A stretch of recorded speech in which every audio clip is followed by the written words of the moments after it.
ವೀಕ್ಷಕರೇ ನಮಸ್ಕಾರ. ತಮ್ಮ ಪರಿಚಯ ವಾಹಿನಿಗೆ ಸುಸ್ವಾಗತ.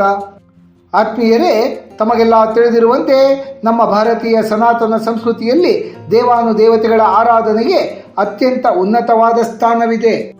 ನಮ್ಮ ಪೂರ್ವಜರು ಕುಟುಂಬದ ರಕ್ಷಣೆ, ಸಮೃದ್ಧಿ ಹಾಗೂ ಆಧ್ಯಾತ್ಮಿಕ ಉನ್ನತಿಗಾಗಿ ನಿರ್ದಿಷ್ಟ ದೇವತೆಗಳನ್ನು ಪೂಜಿಸುವ ಪದ್ಧತಿಯನ್ನು ಅನಾದಿ ಕಾಲದಿಂದಲೂ ಬೆಳೆಸಿಕೊಂಡು ಬಂದಿದ್ದಾರೆ. ಈ ಪದ್ಧತಿಯಲ್ಲಿ ಕುಲದೇವರು ಹಾಗೂ ಮನೆ ದೇವರು ಎಂಬ ಪರಿಕಲ್ಪನೆಗಳು ಬಹಳ ಪ್ರಮುಖದ್ದಾಗಿವೆ. ಆದರೆ ಪ್ರಸ್ತುತ ಕಾಲಘಟ್ಟದಲ್ಲಿ ಆಧುನಿಕ ಜೀವನ ಶೈಲಿ, ನಗರೀಕರಣ ಮತ್ತು ತಲೆಮಾರುಗಳ ನಡುವಿನ ಕೊಂಡಿ ಕಳಚಿ ಬೀಳುತ್ತಿರುವುದರಿಂದ ಅನೇಕ ಜನರಿಗೆ ಇವೆರಡರ ನಡುವಿನ ವ್ಯತ್ಯಾಸವೇ ತಿಳಿದಿರುವುದಿಲ್ಲ. ಇನ್ನು ಕೆಲವರಿಗೆ ತಮ್ಮ ಕುಲದೇವರು ಯಾರೆಂಬುದೇ ಮರೆತು ಹೋಗಿರುತ್ತದೆ. ಈ ಹಿನ್ನೆಲೆಯಲ್ಲಿ ಕುಲದೇವರು ಹಾಗೂ ಮನೆ ದೇವರ ಮಹತ್ವ, ಕುಲದೇವರು ಹಾಗೂ ಮನೆ ದೇವರ ನಡುವಿನ ವ್ಯತ್ಯಾಸ, ಈ ದೇವರುಗಳನ್ನು ಮರೆತರೆ ನಮಗಾಗುವ ಪರಿಣಾಮಗಳು ಮತ್ತು ಅದಕ್ಕೆ ಇರುವಂತಹ ಸರಳ ಪರಿಹಾರಗಳನ್ನು ನಮ್ಮ ಈ ಪ್ರಸ್ತುತ ಸಂಚಿಕೆಯ ಮೂಲಕ ನಾವಿಂದು ತಿಳಿದುಕೊಳ್ಳೋಣ. ಕುಲದೇವರು ಹಾಗೂ ಮನೆ ದೇವರ ನಡುವಿನ ವ್ಯತ್ಯಾಸ. ಅನೇಕರು ಕುಲದೇವರು ಹಾಗೂ ಮನೆ ದೇವರು ಎರಡೂ ಒಂದೇ ಎಂದೇ ಭಾವಿಸಿರುತ್ತಾರೆ. ಆದರೆ ಇವೆರಡರ ನಡುವೆ ಸೂಕ್ಷ್ಮವಾದ ವ್ಯತ್ಯಾಸವಿದೆ. ಕುಲ ಎಂದರೆ ವಂಶ, ಕುಲದೇವರು ಎಂದರೆ ಇಡೀ ವಂಶದ ಅಥವಾ ನಿರ್ದಿಷ್ಟ ಸಮುದಾಯದ ಮೂಲದೇವತೆ. ಅಂದರೆ ತಲೆಮಾರುಗಳಿಂದ ನಮ್ಮ ಪೂರ್ವಜರು ಯಾವ ದೇವರನ್ನು ಪೂಜಿಸಿಕೊಂಡು ಬಂದಿದ್ದಾರೋ ಅವರೇ ನಮ್ಮ ಕುಲದೇವರು. ನಾವು ಹುಟ್ಟಿದ ಕುಲಕ್ಕೆ ಅಥವಾ ವಂಶಕ್ಕೆ ರಕ್ಷಣೆಯನ್ನು ನೀಡುವ ದೇವರೇ ಕುಲದೇವರು. ನಮ್ಮ ವಂಶವನ್ನು ಬೆಳೆಸಲು ಮತ್ತು ರಕ್ಷಿಸಲು ಕುಲದೇವರ ಕೃಪಾಶೀರ್ವಾದ ಬೇಕೇ ಬೇಕು. ಕುಟುಂಬದಲ್ಲಿ ಎದುರಾಗುವ ದೊಡ್ಡ ಕಷ್ಟಗಳು, ಅಪಶಕುನಗಳು ಮತ್ತು ಅನಿರೀಕ್ಷಿತ ತೊಂದರೆಗಳನ್ನು ಕುಲದೇವರು ದೂರ ಮಾಡುತ್ತಾರೆ. ಕುಲದೇವರು ಗಂಡು ಅಥವಾ ಹೆಣ್ಣು ದೇವರಾಗಿರಬಹುದು. ನಮ್ಮ ಪೂರ್ವಜರು ನೆಲೆಸಿದ ಊರಿನ ಪ್ರಮುಖ ದೇವತೆ ಅಥವಾ ಗ್ರಾಮ ದೇವತೆಯೇ ಆಗಿರಬಹುದು. ವ್ಯಕ್ತಿ ಎಲ್ಲೇ ವಾಸವಿದ್ದರೂ ಸಹ ಅವರ ಕುಲದೇವರು ಮಾತ್ರ ಎಂದಿಗೂ ಬದಲಾಗುವುದಿಲ್ಲ. ಇಡೀ ವಂಶದ ಎಲ್ಲ ಕುಟುಂಬಗಳು ವರ್ಷಕ್ಕೆ ಒಮ್ಮೆಯಾದರೂ ಕುಲದೇವರ ದೇಗುಲಕ್ಕೆ ತೆರಳಿ ಸೇವೆಯನ್ನು ಸಲ್ಲಿಸಬೇಕು. ಮನೆ ದೇವರು ಎಂದರೆ ಒಂದು ನಿರ್ದಿಷ್ಟವಾದ ಮನೆ ಅಥವಾ ಕುಟುಂಬದವರು ತಮ್ಮ ವೈಯಕ್ತಿಕ ಭಕ್ತಿ, ಇಚ್ಛೆ ಅಥವಾ ನಂಬಿಕೆಯ ಆಧಾರದ ಮೇಲೆ ಪೂಜಿಸುವಂತಹ ದೇವತೆ. ಕುಲದೇವರು ಬದಲಾಗುವುದಿಲ್ಲ. ಆದರೆ ಮನೆ ದೇವರು ನಮ್ಮ ವೈಯಕ್ತಿಕ ಇಷ್ಟ ಮತ್ತು ಸಂಕಲ್ಪದ ಮೇಲೆ ಆಯ್ಕೆಯಾಗಿರಬಹುದು. ಮನೆ ದೇವರು ಹೆಚ್ಚಾಗಿ ನಮ್ಮ ಅಥವಾ ನಮ್ಮ ಕುಟುಂಬದ ಹಿರೀಕರ ವೈಯಕ್ತಿಕ ಇಷ್ಟದೇವರಾಗಿರುತ್ತಾರೆ. ಉದಾಹರಣೆಗೆ, ಒಬ್ಬರ ಕುಲದೇವರು ತಿರುಪತಿ ವೆಂಕಟರಮಣ ಆಗಿದ್ದರೂ ಅವರು ತಮ್ಮ ಮನೆಯಲ್ಲಿ ರಾಘವೇಂದ್ರ ಸ್ವಾಮಿಯನ್ನೋ ಅಥವಾ ಧರ್ಮಸ್ಥಳದ ಮಂಜುನಾಥ ಸ್ವಾಮಿಯನ್ನೋ ಮನೆ ದೇವರಾಗಿ ವಿಶೇಷವಾಗಿ ಆರಾಧಿಸುತ್ತಿರಬಹುದು.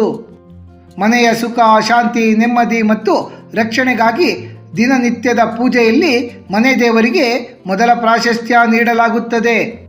ಕುಲದೇವರ ದರ್ಶನಕ್ಕಾಗಿ ಆ ದೇವರ ಮೂಲ ಕ್ಷೇತ್ರಕ್ಕೆ ತೆರಳಬೇಕು. ಆದರೆ ಮನೆ ದೇವರನ್ನು ನಮ್ಮ ಮನೆಯಲ್ಲಿಯೇ ನಿತ್ಯ ಆರಾಧಿಸಬಹುದು. ಕುಲದೇವರನ್ನು ಏಕೆ ಮರೆಯಬಾರದು? ಕುಲದೇವರು ಇಡೀ ವಂಶಕ್ಕೆ ಒಂದು ರಕ್ಷಣಾ ಕವಚದಂತಿರುತ್ತಾರೆ. ತಲೆಮಾರುಗಳಿಂದಲೂ ನಮ್ಮ ಪೂರ್ವಜರನ್ನು ಕಾಯ್ದು ಮುನ್ನಡೆಸಿದಂತಹ ಶಕ್ತಿಯೇ ಕುಲದೇವರು. ನಾವು ಜಗತ್ತಿನ ಯಾವುದೇ ಮೂಲೆಗೂ ತೆರಳಿದರೂ ಸಹ ನಮ್ಮ ಕುಲದೇವರಿಗೆ ನಮ್ಮ ಕುಲದ ಪ್ರತಿಯೊಬ್ಬ ಸದಸ್ಯನ ಮೇಲೆಯೂ ಸಹ ನಿಗಾ ಇರುತ್ತದೆ. ನಮಗೆ ಬರುವ ದೊಡ್ಡ ದೊಡ್ಡ ವಿಪತ್ತುಗಳನ್ನು ಈ ಕುಲದೇವರೇ ತಡೆದು ನಿಲ್ಲಿಸುತ್ತಾರೆ. ಆದ್ದರಿಂದಲೇ ತಾಯಿ, ತಂದೆ, ಗುರುಗಳ ನಂತರದ ಸ್ಥಾನವನ್ನು ಕುಲದೇವರಿಗೆ ನೀಡಲಾಗುತ್ತದೆ. ನಮ್ಮ ಜಾತಕದಲ್ಲಿ ಎಷ್ಟೇ ಗ್ರಹಗತಿಗಳು ಕೆಟ್ಟದಾಗಿದ್ದರೂ ಸಹ ನಮ್ಮ ಕುಲದೇವರಿಗೆ ಶರಣಾದರೆ ಆ ಗ್ರಹಗಳ ಪ್ರಭಾವ ಕಡಿಮೆಯಾಗುತ್ತದೆ. ಜೀವನದಲ್ಲಿ ನಿರಂತರವಾಗಿ ಬರುವ ಕಷ್ಟಗಳು, ಮದುವೆಯನ್ನು ತಡೆಯುವುದು, ಸಂತಾನ ದೋಷ ಅಥವಾ ಅನಾರೋಗ್ಯದ ಸಮಸ್ಯೆಗಳಿಗೆಲ್ಲ ಕುಲದೇವರ ಕೃಪೆ ಇಲ್ಲದಿರುವುದೇ ಮುಖ್ಯ ಕಾರಣವಾಗಿರುತ್ತದೆ. ಕುಟುಂಬದಲ್ಲಿ ಅಕಾಲಿಕ ಮರಣ ಅಥವಾ ಅನಾರೋಗ್ಯದ ಸಮಸ್ಯೆಗಳು ಬರದಂತೆ ತಡೆಯುವಂತಹ ಶಕ್ತಿ ಕುಲದೇವರಿಗಿರುತ್ತದೆ. ಕುಲದೇವರ ಅನುಗ್ರಹ ಇಲ್ಲದಿದ್ದರೆ ನಾವು ಬೇರೆ ಯಾವುದೇ ಪ್ರಸಿದ್ಧ ಮತ್ತು ಶಕ್ತಿಶಾಲಿ ದೇವಸ್ಥಾನಕ್ಕೂ ತೆರಳಿದರೂ ಸಹ ಆ ದೇವರ ಪೂರ್ಣ ಫಲ ನಮಗೆ ದೊರೆಯುವುದಿಲ್ಲ. ಕುಲದೇವರು ವಂಶದ ಬೇರಿನಂತೆ. ಯಾವ ರೀತಿ ಬೇರಿಗೆ ನೀರನ್ನು ಹಾಕದಿದ್ದರೆ ಮರ ಒಣಗಿಬಿಡುತ್ತದೆಯೋ ಹಾಗೆಯೇ ಕುಲದೇವರನ್ನು ಮರೆತರೆ ಕುಟುಂಬದ ಪ್ರಗತಿ ಕುಂಠಿತಗೊಳ್ಳುತ್ತದೆ.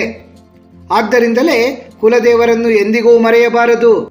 ಪ್ರತಿನಿತ್ಯ ಬೆಳಿಗ್ಗೆ ಮತ್ತು ಸಾಯಂಕಾಲ ಕುಲದೇವರನ್ನು ಮನಸ್ಸಿನಲ್ಲಿ ಸ್ಮರಿಸಿ ಮನೆಯ ದೇವರ ಕೋಣೆಯಲ್ಲಿ ಕುಲದೇವರಿಗೆ ದೀಪವನ್ನು ಬೆಳಗಬೇಕು. ಇಡೀ ವಂಶದ ಎಲ್ಲ ಕುಟುಂಬಗಳು ವರ್ಷಕ್ಕೆ ಒಮ್ಮೆಯಾದರೂ ಕುಲದೇವರ ದೇಗುಲಕ್ಕೆ ತೆರಳಿ ಸೇವೆಯನ್ನು ಸಲ್ಲಿಸಬೇಕು. ದೇವಾಲಯದಲ್ಲಿ ಕುಲದೇವರಿಗೆ ಅಭಿಷೇಕ, ಅರ್ಚನೆ, ಅಲಂಕಾರ ಅಥವಾ ರಥೋತ್ಸವದಂತಹ ಸೇವೆಗಳನ್ನು ನಮ್ಮ ಶಕ್ತ್ಯಾನುಸಾರವಾಗಿ ಮಾಡಿಸಬೇಕು. ಹರಕೆ ಏನಾದರೂ ಇದ್ದರೆ ಅದನ್ನು ತಪ್ಪದೇ ತೀರಿಸಬೇಕು. ಯಾವುದೇ ದೊಡ್ಡ ದೇಗುಲಕ್ಕೆ ತೆರಳಿದರೂ ಅಥವಾ ಮನೆಯಲ್ಲಿ ಯಾಗ ಹೋಮವನ್ನು ಮಾಡಿಸಿದರೂ ಮೊದಲು ಕುಲದೇವರನ್ನು ಸ್ಮರಿಸಲಾಗುತ್ತದೆ. ಮದುವೆ, ಗೃಹ ಪ್ರವೇಶ ಅಥವಾ ಹೊಸ ಉದ್ಯೋಗ, ವ್ಯಾಪಾರ ಪ್ರಾರಂಭ ಮಾಡುವುದಕ್ಕೂ ಮೊದಲು ಕಡ್ಡಾಯವಾಗಿ ಕುಲದೇವರ ದೇಗುಲಕ್ಕೆ ತೆರಳಿ ದೇವರಿಗೆ ಆಮಂತ್ರಣ ಪತ್ರಿಕೆಯನ್ನು ನೀಡಿ ಆಶೀರ್ವಾದವನ್ನು ಪಡೆಯಬೇಕು. ಹೆಣ್ಣು ಮಕ್ಕಳಿಗೆ ಮದುವೆಯಾಗುವವರೆಗೂ ತವರು ಮನೆಯ ಕುಲದೇವರು ಇರುತ್ತಾರೆ. ಆದರೆ ಮದುವೆಯಾದ ನಂತರ ಅವರು ಪತಿಯ ಮನೆಯ ಕುಲದೇವರನ್ನು ಆರಾಧಿಸಬೇಕು. ಗುರು ಹಿರಿಯರ ಆಶೀರ್ವಾದದೊಂದಿಗೆ ಕುಲದೇವರನ್ನು ಸದಾ ಸ್ಮರಿಸುವಂತಹ ಕುಟುಂಬ ಎಂದಿಗೂ ಕಷ್ಟಕ್ಕೆ ಸಿಲುಕುವುದಿಲ್ಲ ಎಂಬುದು ಹಿರಿಯರ ಅನುಭವದ ಮಾತು. ಕುಲದೇವರು ಯಾರೆಂದು ಗೊತ್ತಿಲ್ಲದಿದ್ದರೆ ಅಥವಾ ಮರೆತು ಹೋಗಿದ್ದರೆ ಏನು ಮಾಡಬೇಕು? ಒಂದು ವೇಳೆ ಅನಿವಾರ್ಯ ಕಾರಣಗಳಿಂದ ಕುಲದೇವರು ಯಾರು ಎಂದು ಗೊತ್ತಿಲ್ಲದೆ ಹೋದರೆ ಕೆಲವು ಸರಳವಾದ ಪರಿಹಾರಗಳನ್ನು ಮಾಡಬೇಕಾಗುತ್ತದೆ. ಕುಲದೇವರು ಇಡೀ ವಂಶಕ್ಕೆ ಸೇರಿರುವಂತಹ ದೇವರು. ಆದ್ದರಿಂದ ಪ್ರತಿಯೊಬ್ಬರೂ ಅವರವರ ಸಮುದಾಯದ ಹಿರಿಯರು, ಸಂಬಂಧಿಗಳು ಮತ್ತು ಕುಟುಂಬದ ಸಾಂಪ್ರದಾಯಿಕ ಪುರೋಹಿತರನ್ನು ಸಂಪರ್ಕಿಸಿದರೆ ಕುಲದೇವರ ಬಗ್ಗೆ ಮಾಹಿತಿಯನ್ನು ತಿಳಿದುಕೊಳ್ಳಬಹುದು. ಅಥವಾ ಪ್ರತಿಯೊಬ್ಬರೂ ಅವರ ತಂದೆ ಅಥವಾ ಅಜ್ಜನ ಹುಟ್ಟೂರಾದ ಮೂಲ ಗ್ರಾಮಕ್ಕೆ ಭೇಟಿಯನ್ನು ನೀಡಿ ಅಲ್ಲಿನ ಗ್ರಾಮಸ್ಥರು ಅಥವಾ ಮುಖ್ಯ ದೇವಸ್ಥಾನದ ಪುರೋಹಿತರ ಮೂಲಕ ಅವರ ವಂಶದ ಕುಲದೇವರ ಬಗ್ಗೆ ಮಾಹಿತಿಯನ್ನು ತಿಳಿದುಕೊಳ್ಳಬಹುದು. ಕುಲದೇವರು ಮರೆತು ಹೋಗಲು ಪಿತೃದೋಷವು ಒಂದು ಕಾರಣವಾಗಿರುತ್ತದೆ. ಪ್ರತಿ ಅಮಾವಾಸ್ಯೆಯ ದಿನ ಪಿತೃಗಳಿಗೆ ತರ್ಪಣವನ್ನು ನೀಡುತ್ತಾ ಬಂದರೆ ಪಿತೃಗಳು ಪ್ರಸನ್ನರಾದರೆ ಕುಲದೇವರ ದಾರಿ ತಾನಾಗಿಯೇ ಹುಡುಕಿಕೊಂಡು ಬರುತ್ತದೆ. ಕುಲದೇವರು ಯಾರೆಂದು ಕೊನೆಗೂ ಸ್ಪಷ್ಟವಾಗಿ ತಿಳಿಯದೇ ಇರುವಾಗ ಪ್ರತಿನಿತ್ಯ ಮುಂಜಾನೆ ಅಥವಾ ಸಾಯಂಕಾಲದ ಸಮಯದಲ್ಲಿ ದೇವರ ಕೋಣೆಯಲ್ಲಿ ದೀಪವನ್ನು ಬೆಳಗಿ ಶ್ರೀ ಕುಲದೇವತಾಯೈ ನಮಃ ಎಂದು ಶ್ರದ್ಧೆಯಿಂದ 108 ಬಾರಿ ನಾಮಜಪವನ್ನು ಮಾಡಬೇಕು. ಗೋವಿನಲ್ಲಿ ಮುಕ್ಕೋಟಿ ದೇವತೆಗಳಿರುತ್ತಾರೆ. ಗೋವಿಗೆ ಪ್ರತಿ ಅಮಾವಾಸ್ಯೆಗಳಂದು ಅಥವಾ ಶುಕ್ರವಾರಗಳಂದು ಬಾಳೆಹಣ್ಣು ಅಥವಾ ಬೆಲ್ಲವನ್ನು ತಿನ್ನಿಸಬೇಕು. ಈ ರೀತಿ ಮಾಡುವುದರಿಂದ ಕುಲದೇವರು ಪ್ರಸನ್ನರಾಗಿ ನಮ್ಮ ಕುಟುಂಬಕ್ಕೆ ಶೀಘ್ರವೇ ಒಳಿತಿನ ದಾರಿಯನ್ನು ತೋರಿಸುತ್ತಾರೆ. ನಮ್ಮ ಸನಾತನ ಹಿಂದೂ ಧರ್ಮದಲ್ಲಿ ಕಲಿಯುಗದ ಪ್ರತ್ಯಕ್ಷ ದೇವರಾದ ತಿರುಪತಿ ವೆಂಕಟೇಶ್ವರ ಸ್ವಾಮಿಯನ್ನು ಅಖಿಲಾಂಡ ಕೋಟಿ ಬ್ರಹ್ಮಾಂಡ ನಾಯಕ ಹಾಗೂ ಸಾರ್ವತ್ರಿಕ ಕುಲದೇವರು ಎಂದು ಪರಿಗಣಿಸಲಾಗುತ್ತದೆ. ಕುಲದೇವರು ತಿಳಿಯುವವರೆಗೂ ಶ್ರೀ ವೆಂಕಟೇಶ್ವರ ಸ್ವಾಮಿಯನ್ನೇ ಕುಲದೇವರು ಎಂದು ಭಾವಿಸಿ ಪೂಜಿಸಬಹುದಾಗಿದೆ. ಆತ್ಮೀಯರೇ, ಕುಲದೇವರು ಮತ್ತು ಮನೆ ದೇವರ ಕುರಿತಾಗಿ ಸಮಗ್ರ ಮಾಹಿತಿಯನ್ನು ತಿಳಿದುಕೊಂಡ ನಮಗೆಲ್ಲರಿಗೂ ಆ ಭಗವಂತನ ಕೃಪಾ ಕಟಾಕ್ಷ ಸದಾಕಾಲ ಇರಲೆಂದು ಕೋರಿಕೊಳ್ಳುತ್ತಾ ಈ ದಿನದ ಸಂಚಿಕೆಯನ್ನು ಮುಗಿಸುತ್ತಲಿದ್ದೇವೆ. ವೀಕ್ಷಕರೇ, ನಿಮಗೆ ಈ ವಿಡಿಯೋ ಇಷ್ಟವಾಗಿದ್ದಲ್ಲಿ ಲೈಕ್ ಮಾಡಿ, ಶೇರ್ ಮಾಡಿ ಮತ್ತು ಸಬ್ಸ್ಕ್ರೈಬ್ ಮಾಡಿ ಹಾಗೂ ಬೆಲ್ ಬಟನ್ ಒತ್ತುವುದನ್ನು ಮರೆಯಬೇಡಿ.